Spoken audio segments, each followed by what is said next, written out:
Welcome to issue 49 of the Steve and Cimino Says Boom Show. Steve. Boom!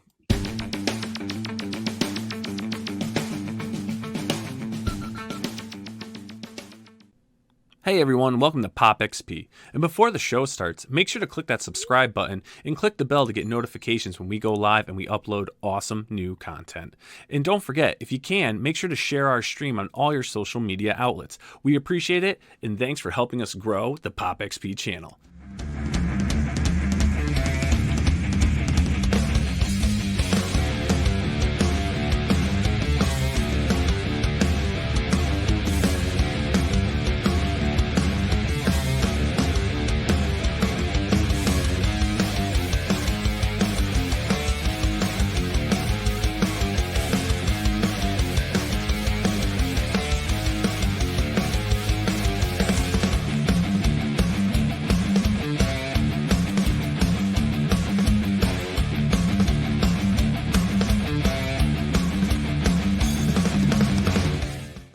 Hello, and welcome everybody to the Steve and no, wait a second. To the Niall and Cimino Says Boom Show. Let's throw it because Niall, before we go into details, what's going on? What's happening in the Pop XP land? What's going on?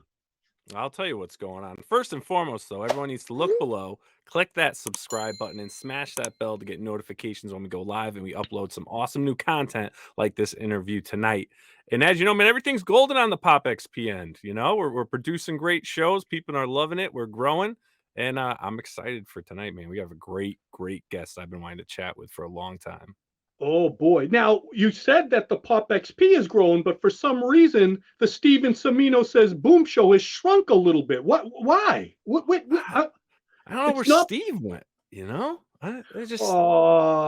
Poor little Stevie. Oh, the big guy is sick, but unfortunately, we can't have him. But he's here in spirit, he's in the ether with Billy Tucci. You know, he's up there. But we can't stop this train. Why? Because we have a special guest. Ooh boy! Now I always hound this guy, and he's got a lot going on, and he finally made time. And I said to Steve, when I found out poor Steve couldn't be here today, I said, well, Steve, this guy is on a tight schedule, and I want him. I love to hear him. And why I love to hear him, he's kind of polarizing. He's always on that straddle. He's got the temper, and he's got the sass, and then he's got the love, the passion. And also I call a descendant of Roy Thomas, because he's one of the guys Roy pulled into this industry. But before I bring him out, I have to tell you a little story I had way back in the day when I was a fanboy, Niall, and I used to like, everything about comics. I contacted this guy, right? Because he did the dialogue on one of my favorite issues of all time in the Incredible Hulk 172, the Hulk vs. Juggernaut. And when I asked him about it,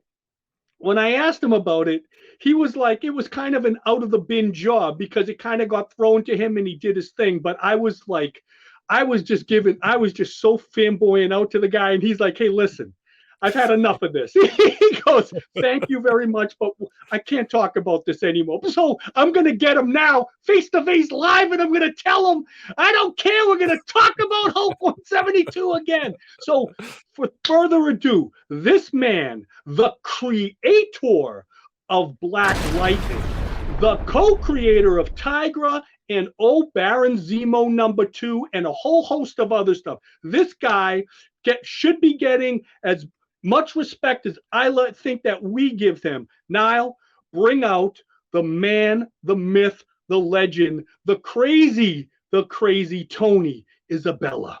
Last night I saw a superhero, he was black. He said, this is for the street, Black Lightning's back.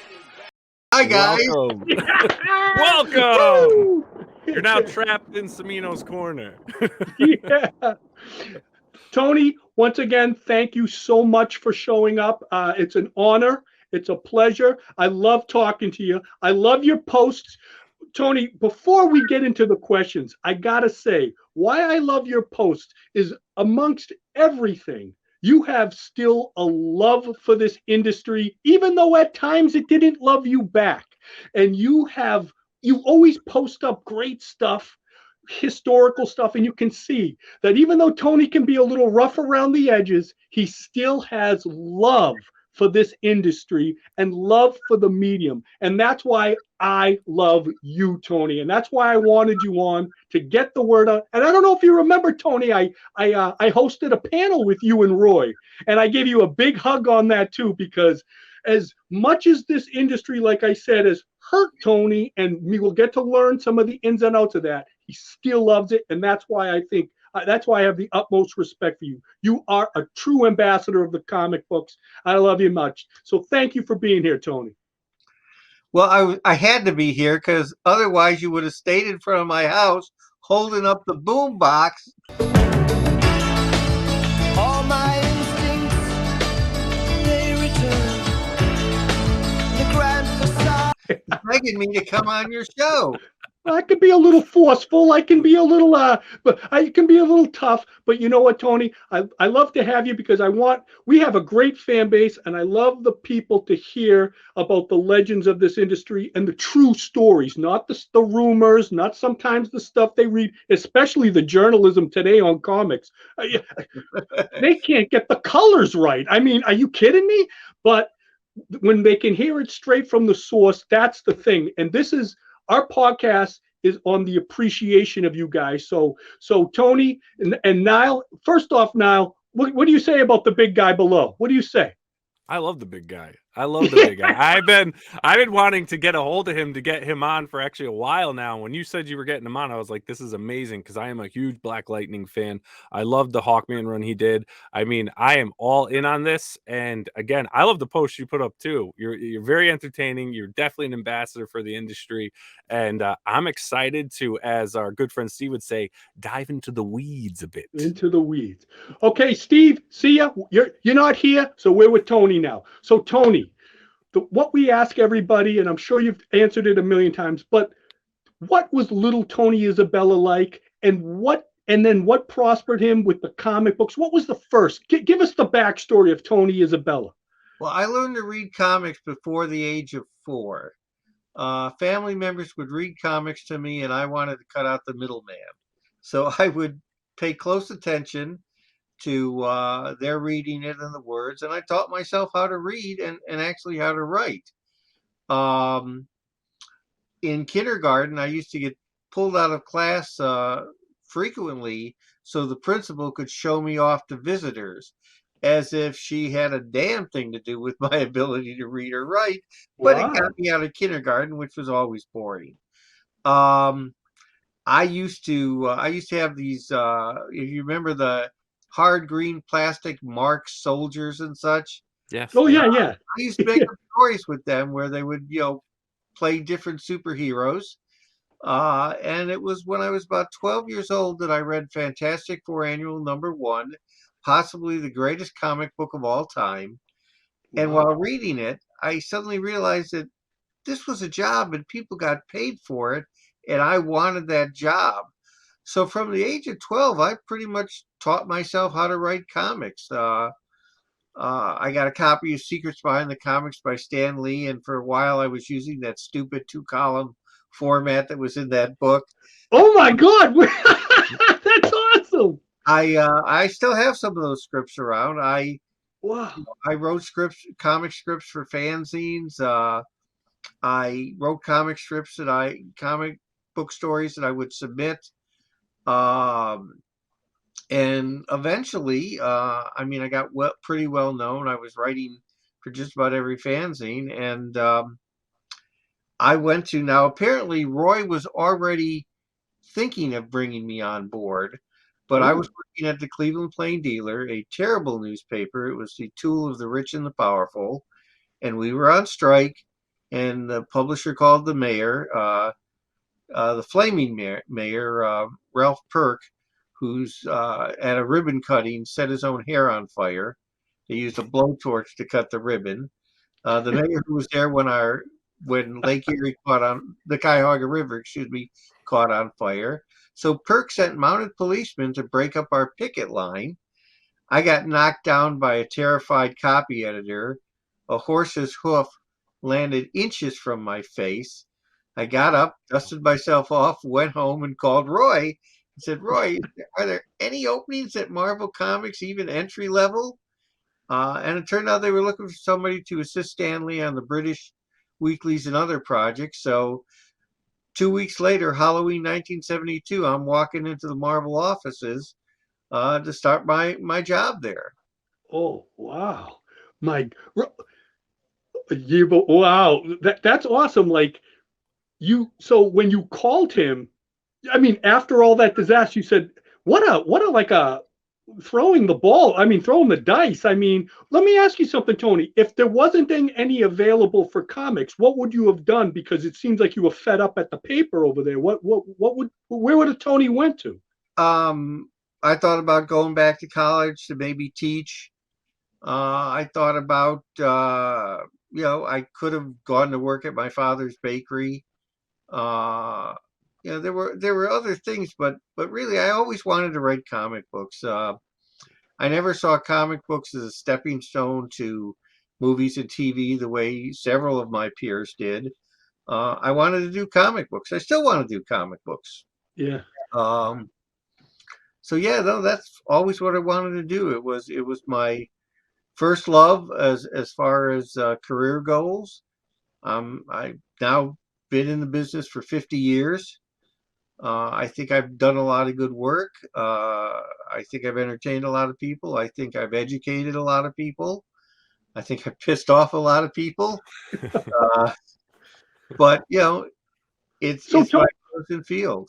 Okay, so being that passionate for comics, when you walked into the Marvel doors for the first time, like, and you knew that like you were going to be working here, how was that moment? Like that moment, like it was amazing. As you can imagine, Don McGregor came out. I didn't get actually into the office until Roy showed up. He came in later than a lot of people. Don McGregor came out just to say hi to me and welcome me to Marvel. Roy brought me into Sal Brodsky's office where, I had a typewriter on a tabaret, and I was sharing Sal's office with Sal. I think Pablo Marcus was there. George Russos was behind a bunch of file cabinets, as was George Sabat. And across the hall from us was Stan Lee. And I was introduced to Stan Lee, and I called him Mr. Lee, and that was the only time I ever called him Mr. Lee, because he insisted I call him Stan. Yeah. And Stan and I remained friends even after I left Marvel, except for those last couple of years of his life when his handlers were keeping his friends away from him. Yeah. But before that, I mean, I had standing orders that if I was going to be in Los Angeles, to give Stan a call so that we could get together either for lunch or just a visit to the office or something.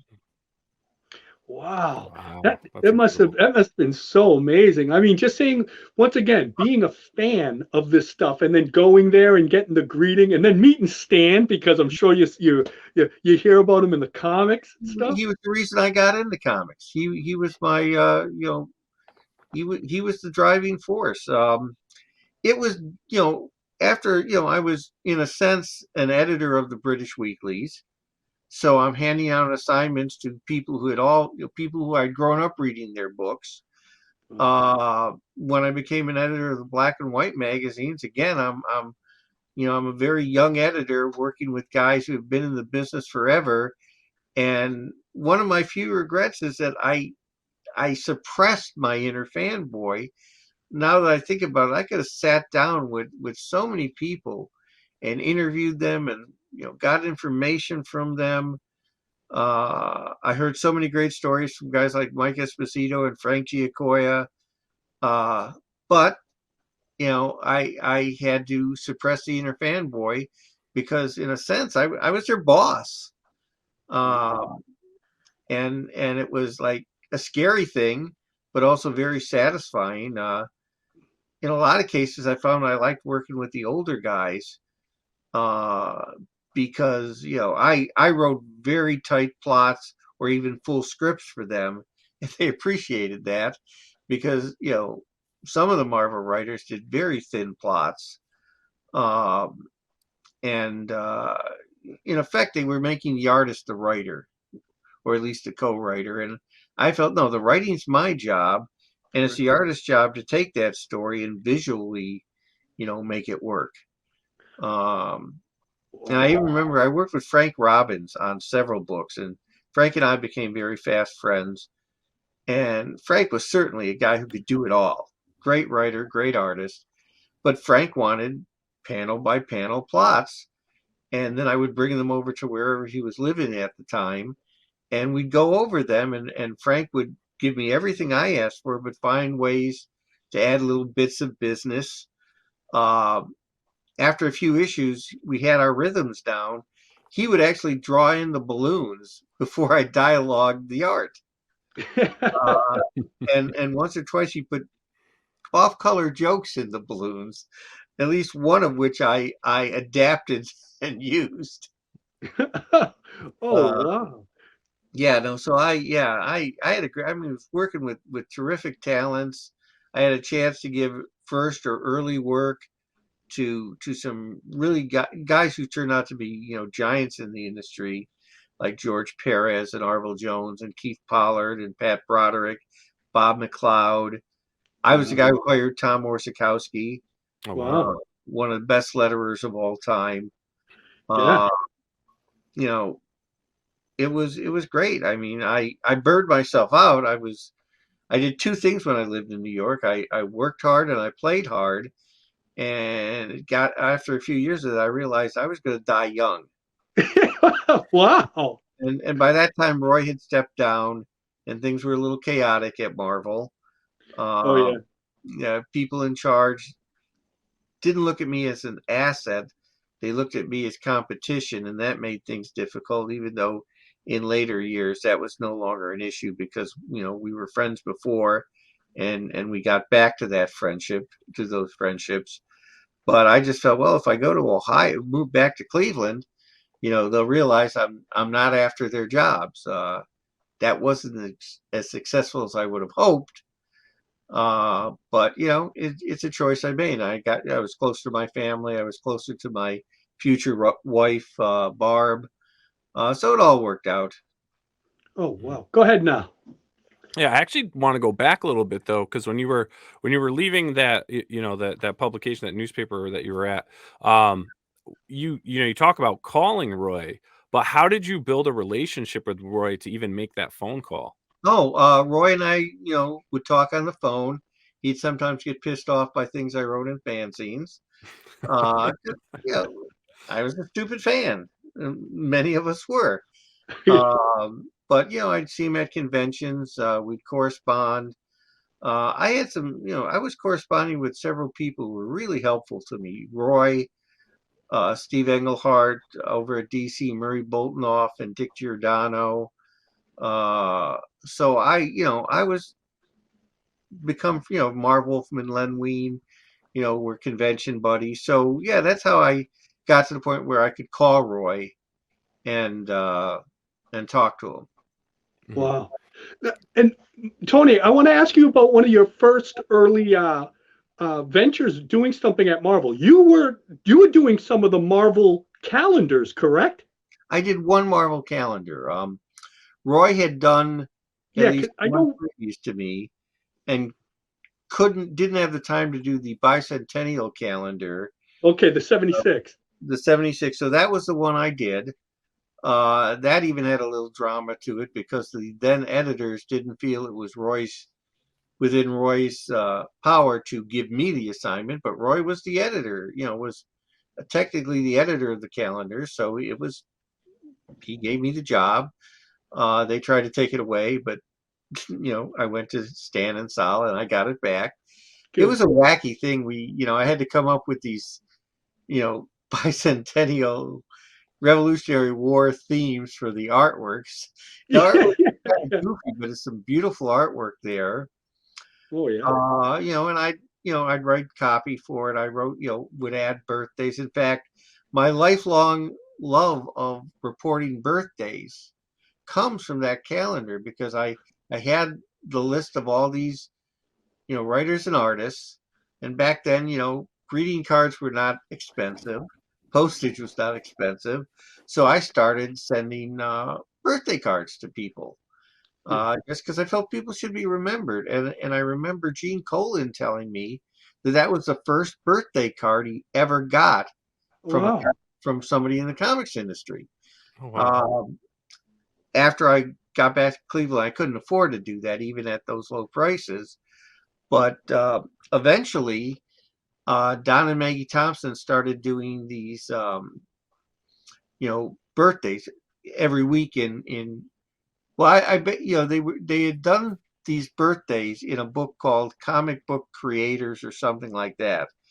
And I suggested to them that, hey, why don't you take this and make it a weekly feature in Comics Buyer's Guide where you just list the birthdays of comics creators. This was my clever way of getting them to do the work that I didn't have the time or inclination to do. So I would I would save all the birthday information that they print in CBG, and that became a database that now runs like 600 pages long.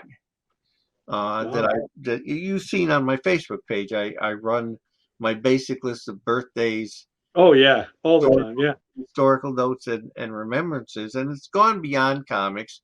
It includes actors and historical notes, and a lot of the historical notes are because I look at them and I go, that could be an answer on Jeopardy. yeah. The show, which I'm a big fan. So I maintain this database as best I can. Every day I will go through the Grand Comics database, birthday lists, Maggie Thompson's Turning Points, and Wikipedia to find things to add to those lists. Wow.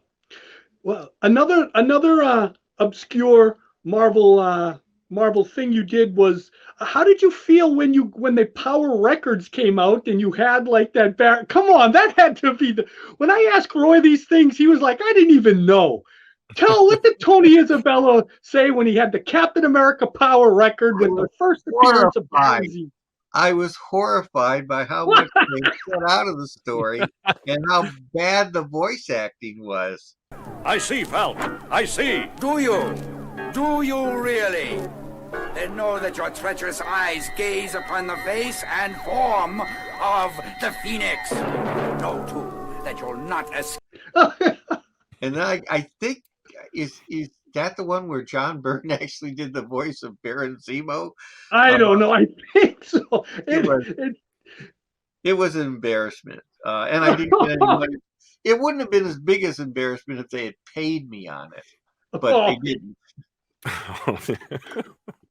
Those Power Records are still heralded today, and they're a lot of people's first time ever. For me, I have the Incredible Hulk at Bay, and I had the Captain America one, and those are the first times I ever saw those issues. Because I was so young and stuff, but so that was the first time I got a chance to hear Tony Isabella his dialogue and stuff. That was great. So I mean, just seeing that, it always reminds me. This is the thing. There have been things like, I never felt that I accomplished what I wanted to with the Champions. Which was originally pitched as Route 66 with superheroes, with just the Angel and the Iceman driving across the country, meeting hot chicks, fighting supervillains. And then, Marvin Len started hitting me with the rules of superhero teams, which included things like every superhero team had to have a woman, every superhero team had to have, the first thing he told me, every superhero team needs 5 members. And I said, you mean like the Fantastic Four? And Len, God love him, I miss him, goes, yes, exactly. Apparently math was not Len's strong point, but he was. No. And then it was like every comic had, every superhero team needed a woman, needed a strong guy, needed a character who was in his own book, which really, I didn't see the logic in that. They suggested Luke Cage, but I didn't want to take Luke Cage out of New York and move him to Los Angeles.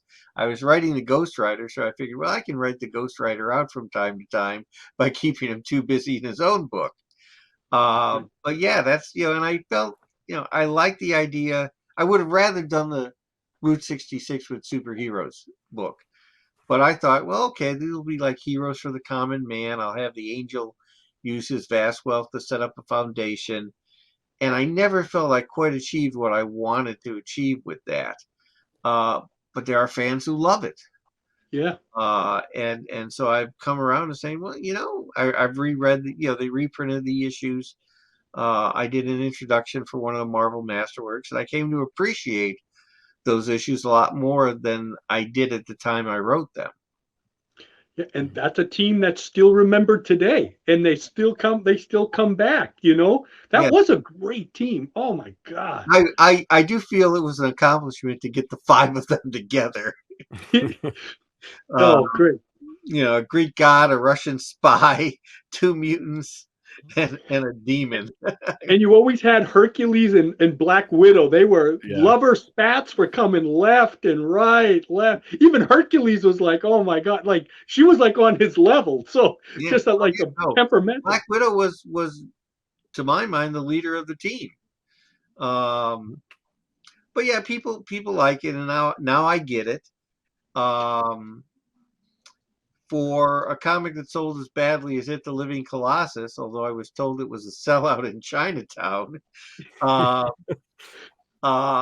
get that. But Tony, I don't know if you know, but it still sold better than Warlock. So you were selling better than Warlock at that time too. So Starlin, who's so heralded for Warlock, you guys were outselling him at the time. Wow. I would have liked to have continued. I mean, Dick Ayers was going through some tough times, so his work was not what it could have been on that book. And at the time the book was canceled, Larry Lieber was going to take over the art, and Larry does a great Kirby type artwork. And I'd actually already the next issue, had it continued, would have guest starred Thor, because I always wanted to see if I could write Thor's dialogue. And Thor and It would have been teamed up against Storm Giants.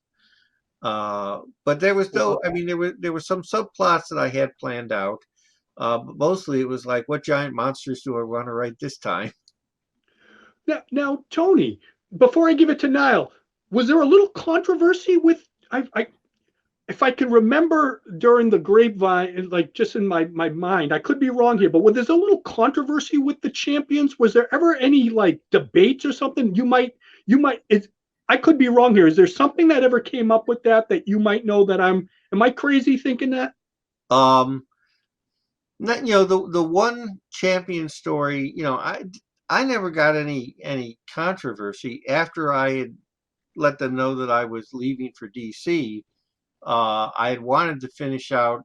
I had started a 3-part story that would have revealed that Ivan was actually the Black Widow's father. Okay. But then when I left, they decided they didn't want me to write beyond the first of those 3 issues, and Bill Mantlo came on the book and turned it into more of a Russian supervillains versus the champions. Bill, I thought, did good work on it, but it wasn't the story I had planned. The actual controversy came with It the Living Colossus fighting Fin Fang Foom. Now, it was not entirely a serious book. You think? And I had a throwaway line where humans learn kung fu by watching dragons fight, and that royally pissed off Steve Englehart, who was writing Master of Kung Fu. Master of Kung Fu, right? So Steve was pissed at me there. Later on, I got pissed at Steve when he decided that one of Marvel's few black heroes, the Falcon, had to be a criminal, which I still think is one of the dumbest things that any Marvel writer has done with a black character. And Falcon was already established though then, right? Established. And Englehart said that basically the Falcon had been mind controlled by the Red Skull for all this time, which made no fucking sense. And so Sam, the one thing I accomplished during my short run on Captain America was that I kind of set it up so that they could brush aside Sam's pass. He was acquitted. He was kind of like under the watch, he would under the watchful eyes of Nick Fury and that sort of stuff. And then, of course, when Jack came on the book, he ignored all of that stuff, which I'm kind of glad he ignored all the Falcon stuff, because I thought Jack did a better Falcon than Englehart had done. But yeah, I mean, every now and then you would do something. There were guys who would get offended, and you dealt with it. I mean, there were other guys like Steve Gerber was one of the most helpful, generous writers in the Marvel bullpen. I helped him. He helped me when he was looking for characters to team up with the Thing in Marvel 2-in-1. Fanboy Tony said, "How about the Guardians of the Galaxy, who had appeared only once before in an issue of Marvel Superheroes?" And that's awesome. so I suggested them to Steve, and I came up with the bit about Captain America being kind of a symbol of liberty in the future and that sort of stuff. And then when I had written Ghost Rider into a corner where he's about to lose his soul to Satan, and I didn't know how to get him out of that, Steve was the one who said, "Why don't you have God save him?" Yeah. And so Hippie Jesus started appearing in Ghost Rider. Oh, that's God. Go ahead now. Now, and speaking of Ghost Rider, though, and we've talked about a little bit of controversy, though, didn't you encounter a bit of controversy while you were scripting Ghost Rider? Near the end, Jim Shooter was offended by the concept of Jesus Christ being in the book, even though it was Marvel speak. I never called him Jesus. Mhm. It was clear who he was. And my final issue of Ghost Rider had the Ghost Rider, again in Marvel speak, accepting Jesus as his savior. It was not going to be anything I was going to dwell upon after that issue. I just wanted to get Satan out of the book so that I could do more of a supernatural stuntman type in Hollywood type of book. And Shooter was offended by this. Marvel was in chaos at the time because I believe at that point Marv was getting ready to leave. He had become editor. He was getting ready to leave. I think Len had been editor-in-chief for a while. Marv had come in. Marv was getting ready to pull out. So it was chaos. And Jim Shooter took this done. The book was done. The book was ready to go to the printer, and he pulled it back from production so he could rewrite like 3 pages and make it that the Jesus Christ character, the friend, was always a demon, and this was always a satanic plot. Again, made no sense whatsoever. Shooter has since lied about this many, many times, claimed that he didn't do it, claimed that he was acting under orders from Marv. He wasn't. He told me to my face, that this offended him, and that's why he changed it. It wasn't until years later that I was able to see, my theory with the Jesus Christ character was we had all these Satan characters, Satan, Mephisto, a few others. Shouldn't the other side have some representation? And there are a lot of people who think that I did this because I was Christian. By that time, I wasn't a Christian. I had dumped the Roman Catholic Church a long time before that. I just felt that people of faith should be represented in our comics. And so that was my whole theory of bringing in the Jesus Christ character. It got me out of a plot jam, but I kept him going because I thought this is a good thing. And I got great mail from Christians and ministers and priests. And then I've spent like 40 years since then explaining to people that the ending they saw for that storyline wasn't the ending. Oh, yeah. But they did 1 month, they did a series, they did 6 comic books called Marvel's Comics, which were theoretically the comic books published in the Marvel universe. Since we knew that there were like a Fantastic Four comic. And with Eddie Newell, my Black Lightning partner, we did Daredevil. And in that issue, I mean, Daredevil was just like my love letter to things I love. It had a Simon and Kirby type kid gang.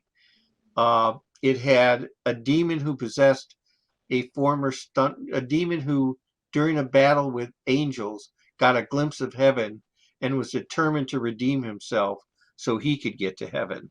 And he was, and the stuntman character was the host body for the demon. And I did the story was basically kind of a nod to Boys Ranch, Mother Delilah, one of the best Simon Kirby stories of all time. And although I should have made it clearer. The villain of the piece was Rudy Giuliani. The main secret villain was the mayor of New York City, who at that time was Rudy Giuliani. Rudy, okay, yeah, right. Who I've never liked. He's never been my mayor, much less America's mayor. I always thought he was a shitbag. And so Rudy Giuliani was the villain of that story. But I did get heaven into the Marvel universe because the demon knew that heaven existed, and the story made it clear that heaven existed. So even though it wasn't a Marvel Universe story per se, I got heaven into the Marvel Universe. Look at you, Tony. Gotta get that little slide in there. That's Getting it in there, yeah. I've got my agendas. I would be remiss. So now you start making your way to DC. First off, how did that all turn out? What was going on? Was the Marvel implosion? What was happening with Tony? Okay, so two things were happening at the same time. Jerry Conway had become editor-in-chief which lasted like 3 weeks. Jerry did not realize that there were contracts he could not break because he was planning on either firing or cutting back on books by some writers, former editors and writers. And so Jerry offered me 100 pages of work a month. I didn't want to write 100 pages a month. I would have been happy with like 50 because, 2 books and some side projects. But, I asked Jerry to think about it because at the same time that was happening, I had an offer from DC. And they were offering me things like, Justice League and Batman. And they wanted me to create new characters for them, of which I would own a piece. And they even talked about me becoming an editor there, all of which were very attractive. And I looked at the chaos that was Marvel, and I looked at the opportunity at DC to work with people, like my friend Murray Boltinoff, Julie Schwartz, and I were somewhat friendly. I looked at all the DC people that I never had a chance to work with, and I was thinking, yeah, it's time for a change.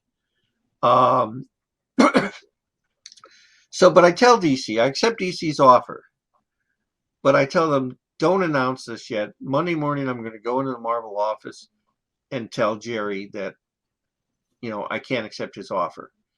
And I go in there, and Jerry's very nervous. And Jerry, we both start talking at the same time. I let Jerry go first, and he essentially fires me because he doesn't have the work.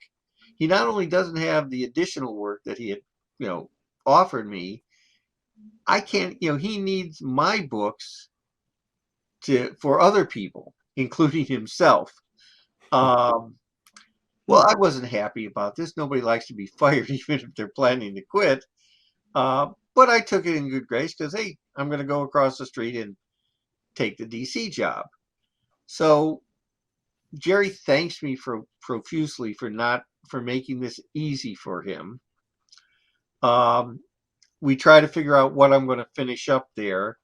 And it's turned out I didn't finish up as much as I wanted to finish up at Marvel, or they wanted me to finish up, because it was like, why should I delay working at DC when I'm leaving this company? I take a lunch break. I walk over to DC. Now, in that time, from when I left Jerry to when I showed up at DC, Jerry, and he was trying to do me a solid here, he calls up Sal Harrison, and tell Sal Harrison that, well, I had to let Tony Isabella go. It has nothing to do with his work. He's a great writer. I just didn't have the work for him because of all these contracts with other people. But you should definitely hire him. He'll be an asset to DC. Sal Harrison decides that this means that the previous deal is off the table. I've been fired. They don't have to offer me Batman or Justice League or any of the other things. Ooh. So I go over to walk over to DC, and Batman's off the table, and Justice League is off the table, and they still kind of want me to be an editor. They still want me to create new books, but I basically go in there, and the only work they had for me was a one-off Korak story, and they wanted me to take this comic book that had been created by Jerry Conway and Bob Canninger called The Black Bomber. And I've told the Black Bomber story many times. People can find it online. But basically, the Black Bomber was a white racist turned into a black superhero. They wanted me to punch up the 2 scripts that they had commissioned and had finished, rewrite them, and then take over the book with the 3rd issue. I read these 2 issues and I was horrified. What started out as an attempt to do kind of a hip comics version of the Watermelon Man movie with Godfrey Cambridge was just awful. I mean, it would have offended everybody. And so after I read them, I said, I can't do this. Nobody can do this. You can't publish these books. And that was a risk because, as I said, I had no work. I could have been homeless in New York very easily. Right. It took me about 2 weeks to convince them to Deep Six the Black Bomber and let me create my own character, which I did from scratch. I took nothing from the Black Bomber. I went back to Cleveland to settle my affairs before moving back to New York to take on the editorial position. And I created Black Lightning. Everything important about Black Lightning was created before I pitched it to DC. And the deal was that it was a 50-50 thing. You know, I would be consulted on anything they did with Black Lightning and vice versa. I'd get like 20% of whatever money they made off Black Lightning beyond the comic books. And I didn't get in writing. And so that turned out to be the first time DC did not live up to its agreements with me. The next time was when I showed up at the office, to get whatever books I was going to be editing. And they told me I was not going to be a full editor. I was going to be a story editor. That I was only supposed to be concerned with the scripts and whatever scut work Paul Levitz wanted me to do. And, it was things like Dick Ayers was going to be drawing the Freedom Fighters. I'd worked with Dick. I was friends with Dick. Stan Lee taught me how to get the best work out of Dick, because Dick, at that point in his career, really needed to be motivated. And I knew I could do it. I was not allowed to talk to my friend Dick Ayers. I had to give the scripts to Vinnie Coletta, who was the art director.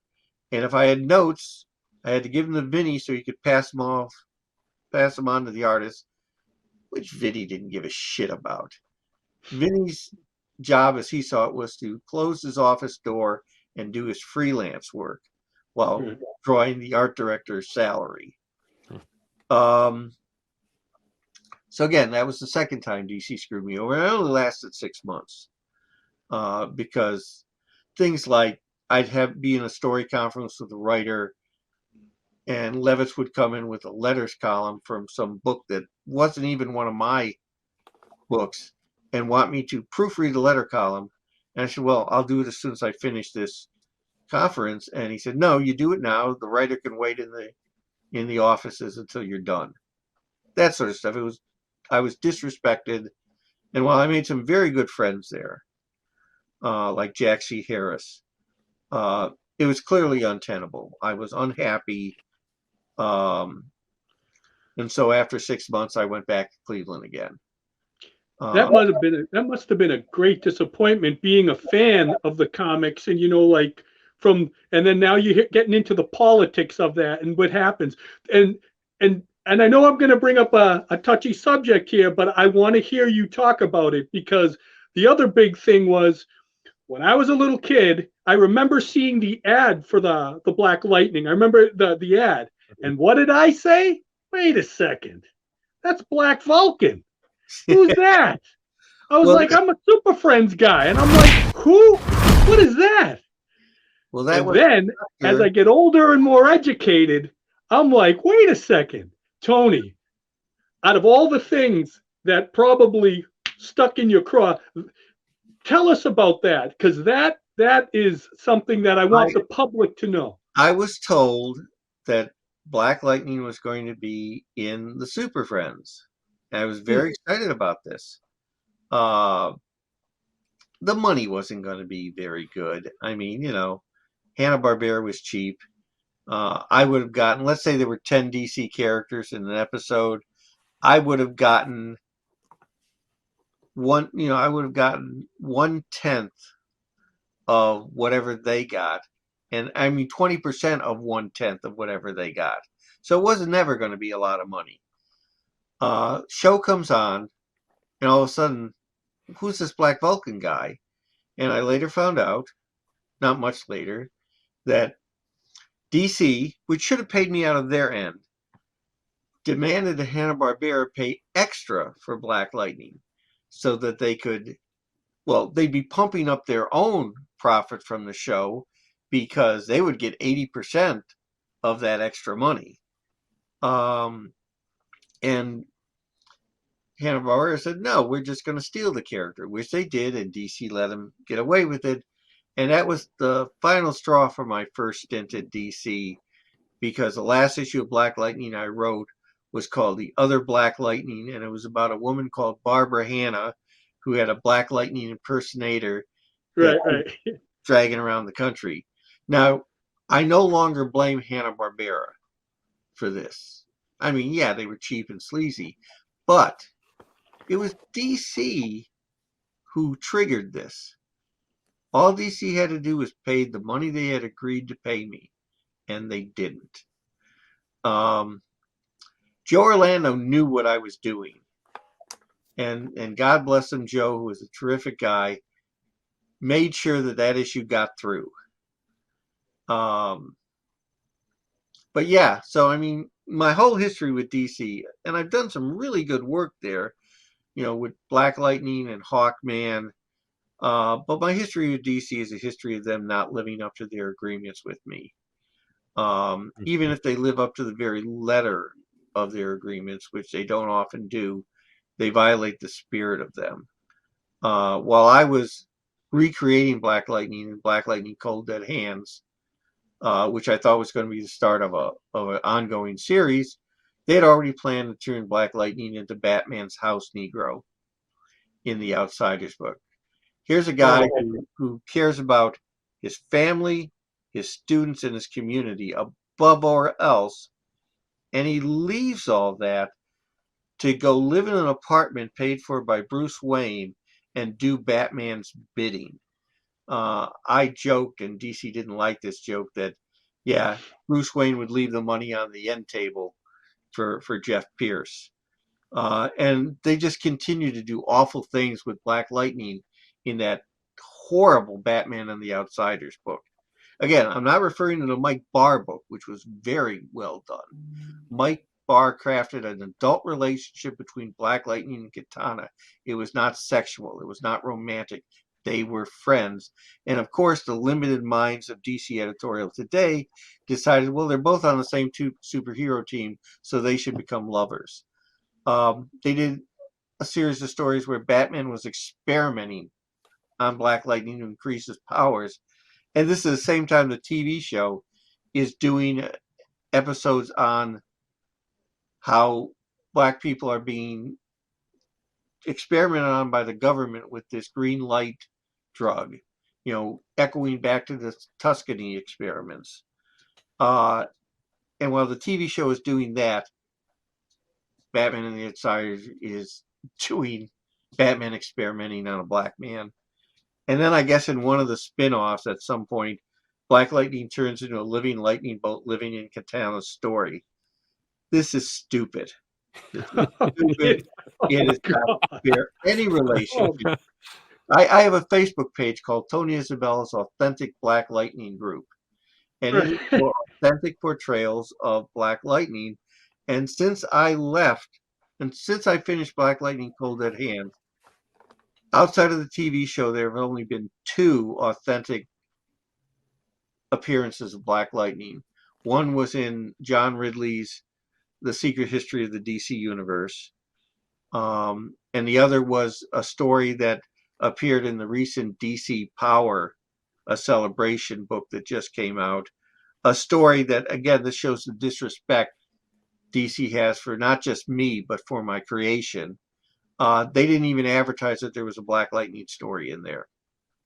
But again, on the bright side of things, John Ridley has been telling people that it was my Black Lightning stories in the 70s that made him want to become a writer. And that's a pretty good, addition to my published credits, that I inspired an Academy Award winning screenwriter like John Ridley. Absolutely. And before I give it to Niall, I got to tell you one thing. When I was a kid and I saw that ad, I thought it was so cool because I never thought of it before, how the mask had the afro. And, like when he would put that on, I was just like, it was so different for me. I never thought of that. But as a little kid, you're seeing that like, oh, he actually puts that on and it shows that like it's totally different. I thought that was so cool. Never thought of that. The costume was a joint effort between myself, Trevor Von Eden, Bob Rozakis, and Joe Orlando. I came up with the Captain America boots, as I called them, because I loved Captain America, and the lightning piping. Bob Rozakis came up with the Afro mask. Joe Orlando was the one who opened up the chest because Joe had this theory that young male readers wanted to see more male skin. I never quite got that, but Joe had let me give the challengers back their original Jack Kirby uniforms.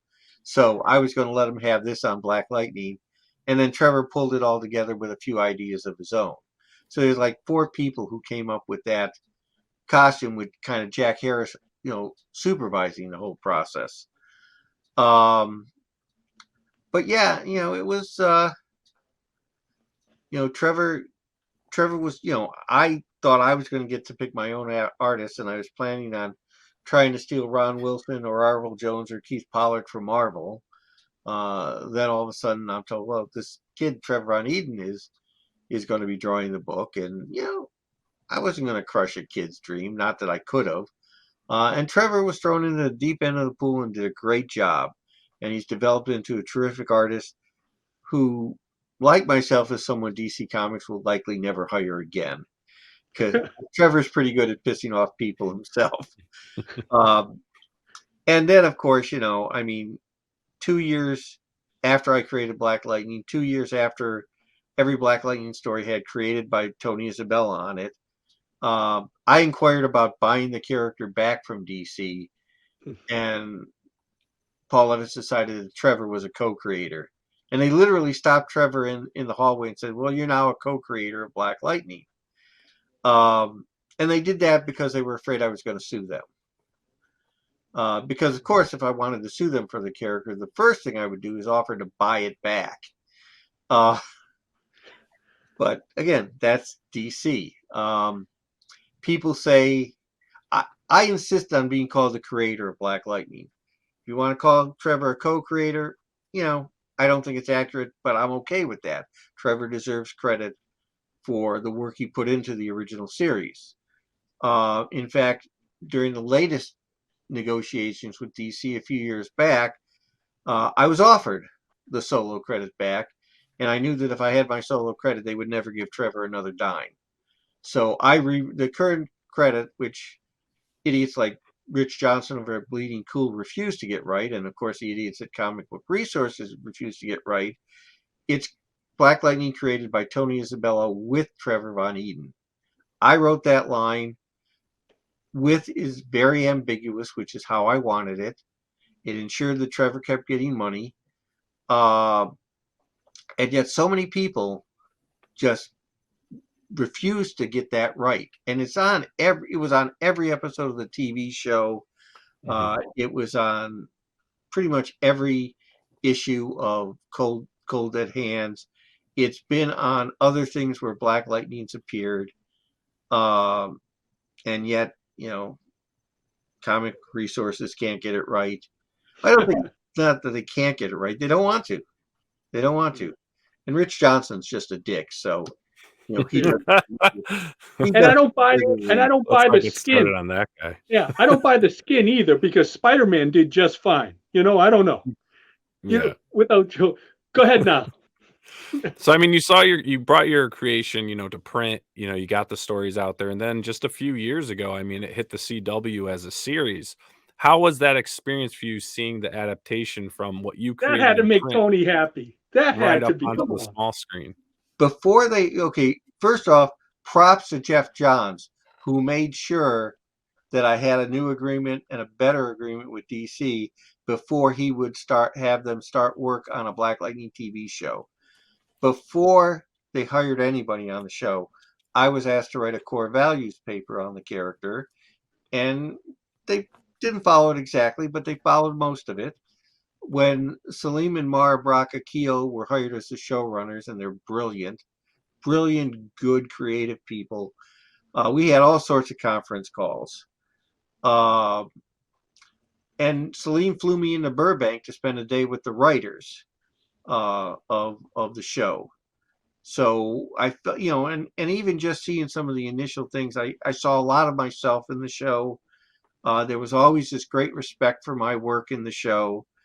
I was at the world premiere of Black Lightning at the Martin Luther King weekend in Washington, D.C. Now, granted, I had to go online and say, well, DC didn't invite me to this. I mean, I'm only the creator of the character. And then DC finally did invite me and flew me in and everything. They did not put me on any of the panels that were held during that weekend. But they at least brought me there. I got to meet the entire cast. I hung out with them at the after party. And, I had a great time. Me and my son went there. That must have been awesome. Like, did you cry? I would have been like it made it. Like, I was smiling. Everything. I stopped smiling. Yeah. From the moment I saw my credit on the big screen, and mine and Trevor's credit, and then all through the after party, they probably thought I was high. Dan DiDio at one point told me that I was his, that my Hawkman was his favorite. And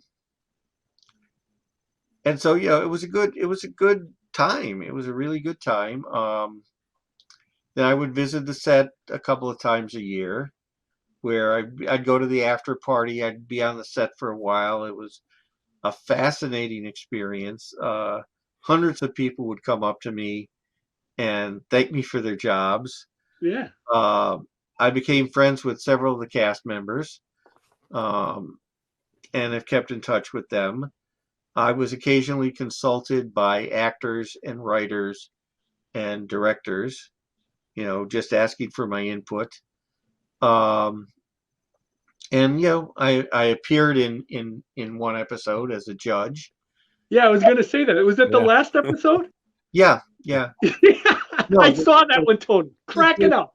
The third season finale. Okay, but I remember that. I actually never got to visit the set during the fourth season because of COVID. I mean, they would have let me there, but I didn't want to be that guy to break the COVID protocols, and possibly, endanger myself and others. I have to say, I think my favorite moment while I was on the set was, I think this was the second season finale, where Black Lightning and his youngest daughter, played by China Ann McClain, are fighting Tobias Whale, and China's in her terrific lightning costume, which she looks so good in. and she had seen me at the after party, but she didn't know I was going to be on the set. She comes out of the standing set of Tobias Whale's office, sees me, literally squeals, and runs over to hug me. And then when we break the hug, she sees that I'm wearing a Pop's Barbershop shirt from Luke Cage. And Right. she goes, "Did you work on Luke Cage too?" And I said, "Well, I created Misty Knight."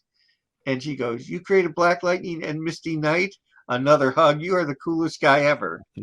And I've got a photo of me and her, and you know, later, about a year later, we were at a Warner Brother press party at Comic-Con, and her and my wife were playing skee ball together at this. They had set up this like carnival type party. But yeah, my whole experience with Black Lightning couldn't have been better. You know, my only regret is that I never got to write an episode and we didn't get another season. Yeah, that was I loved that series. I Oh. was disappointed when they canceled it because most of those CW shows usually get a good, 6 seasons or so. A couple of the actors apparently did not want to continue. And while I'm a big fan of recasting, I don't think you should lose a character because an actor doesn't want to play that character anymore.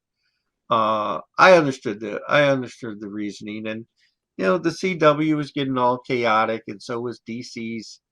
DC's been a mess for the past few years.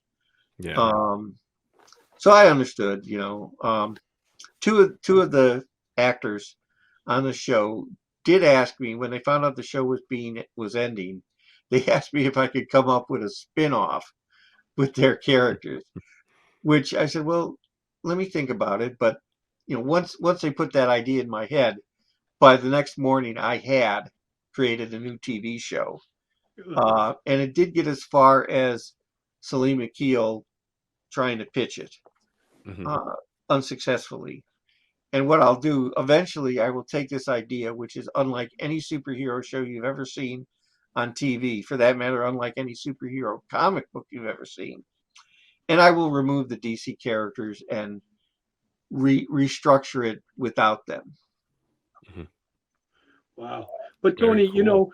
once again, you getting a lot of that unfortunate stuff during the years later, and with the Hanna-Barbera stuff, it's like a big FU to the Black Vulcan too. It's just like, I got it, So let me add something, because there's idiots out there on the web that have tried to make it seem like I've tried to keep Trevor Von Eden from getting credit or keep him from getting money. And I just want to say that when it came time to do my 1990s Black Lightning series, my second Black Lightning series, I asked for Trevor to be the artist, and DC told me, this turned out to be a lie, that Trevor was too busy to do it. And then when the third Black Lightning series I did, Black Lightning Cold Dead Hands, came around, again I asked for Trevor, and I was just told nobody at DC wants to work with Trevor. So Trevor has always been my first choice to draw new Black Lightning stories that I've written. I'm obviously delighted with Eddie Newell on the second series and Clayton Henry on the third, but I had asked for, Trevor was my first choice on both of those. So, I've got Trevor's back. I want him to get everything he deserves from his work on Black Lightning. And I really resent one asshole artist who compared me to Bob Kane. oh God. Yeah. Yeah, that's an insult. Big Oh, time. yeah. I thought of Bill Finger. I would love to get the Bill Finger Award. I'll never get it, but DC being a major sponsor of them. But yeah, I have utmost respect for Bill Finger. He's one of my favorite writers of all time. Yeah, when you made me feel like when you said you saw your name, your credit there, it made me feel like, remember Bill Finger got that one credit on the Batman 66 series, and he wanted his name to be first. He was so happy to just at least see his name on a Batman, and he got it in the Adam West. So that's what it reminded me of when you said that. But Tony, I got to admit though, you got good spirit though. Like it's funny how things come full circle with you. I mean, like you had to do stuff, but in the end, the character won though. I mean, like it'll Yeah. always be there. And I always tell this to Roy. I know Roy loves the money and all this stuff, but I always say to him, I go, but it's legacy, Roy. I mean, like you got to have your name on there, and like I just said, it's for your legacy. And I love that. No matter what happens, even when Tony Isabella goes to that pasta bowl in the sky, you're gonna have Black Lightning. It's always gonna be there, and it's like that's something like you gotta feel grateful for, because like I've told other creators, it's like that have been fans like you. It's like you left a thumbprint on that universe, regardless of this industry that will never go away. I am very proud and pleased of the professionals and readers that I have inspired. A few years back at the East Coast Black Age of Comic Convention, a woman who has now become a dear friend of mine came up to me with tears in her eyes and hugged me because Black Lightning was the first time she had seen herself in a comic book. And things like that's a life-changing moment. That's the reason I fight for the integrity of Black Lightning is not just because I'm the creator. It's because I know how much this character means to people. Obviously not DC Comics. Whenever they get Milestone to play with, they couldn't care less about Black Lightning. But, I do appreciate what the character means to so many people. It's, you don't get everything. I wish I was getting more work. I wish I was getting more money. But I do have all these things that have happened as a result of Black Lightning and my other work.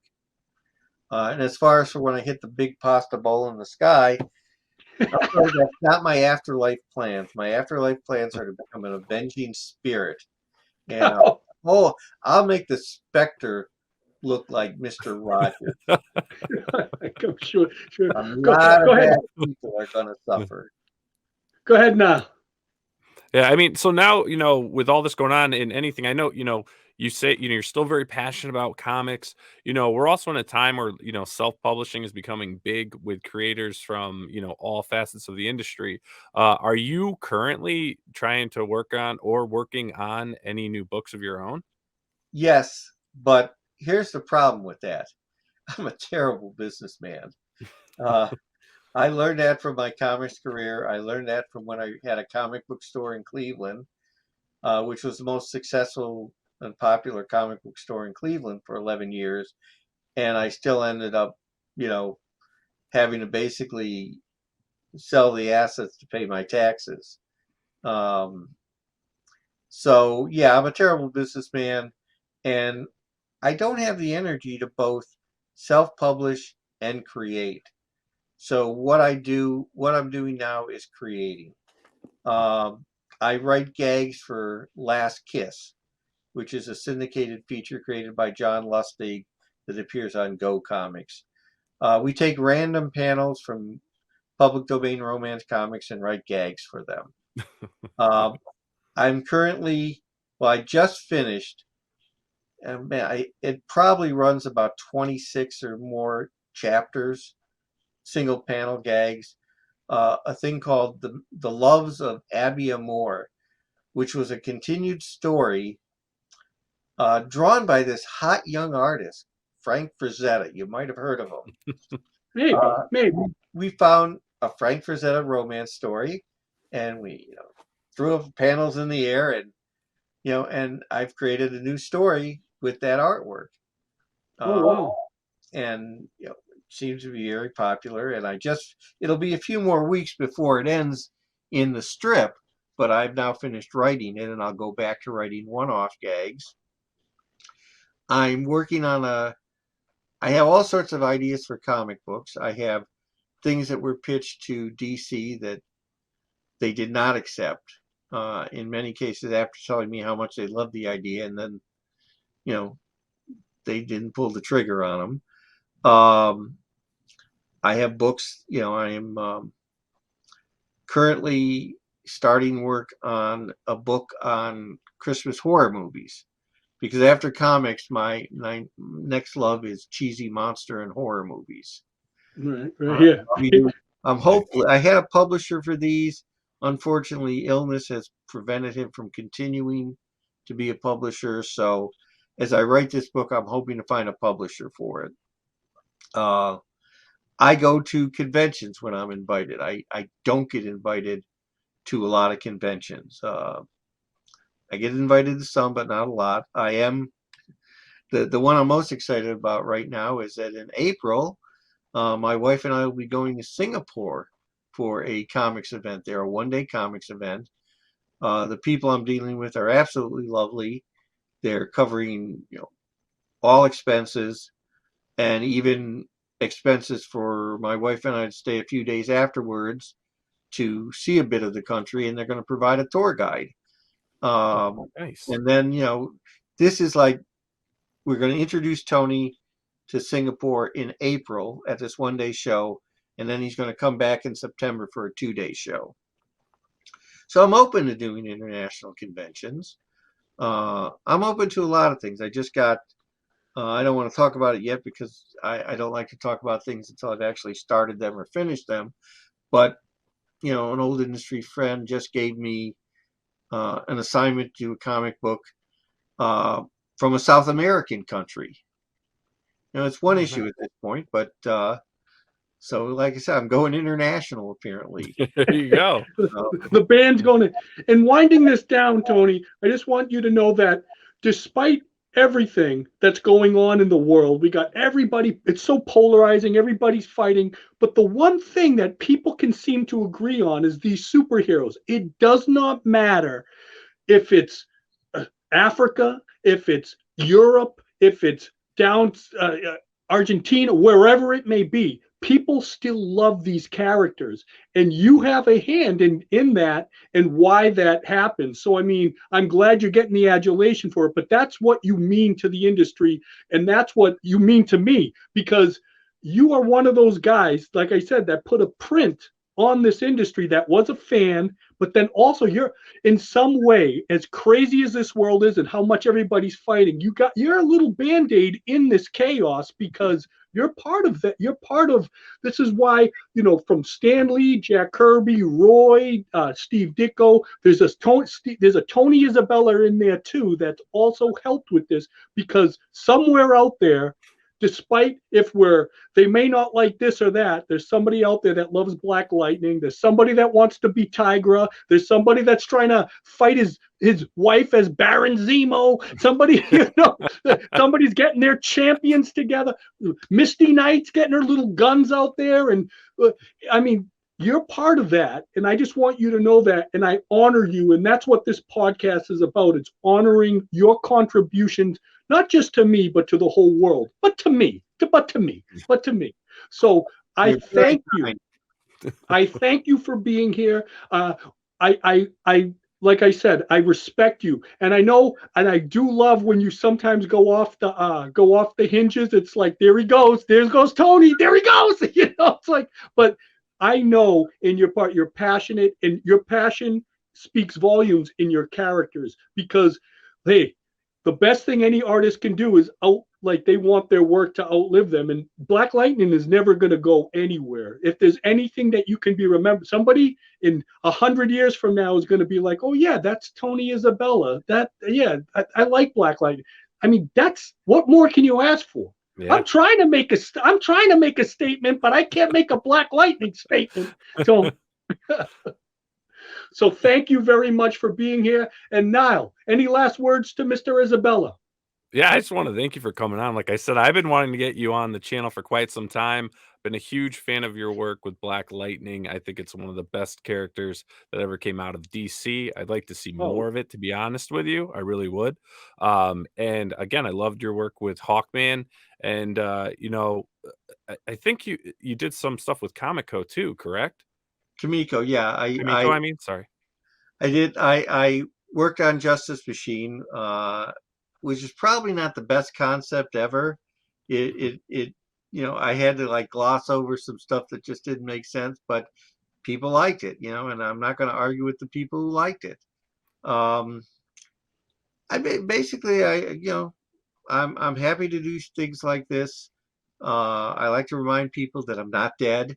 That the guy who came up with Black Lightning and Tigra and Baron Zemo, and although Roy did most of the heavy lifting on Baron Zemo and Misty Knight, I'm still here, and those are far from the only ideas, kicking around my brain.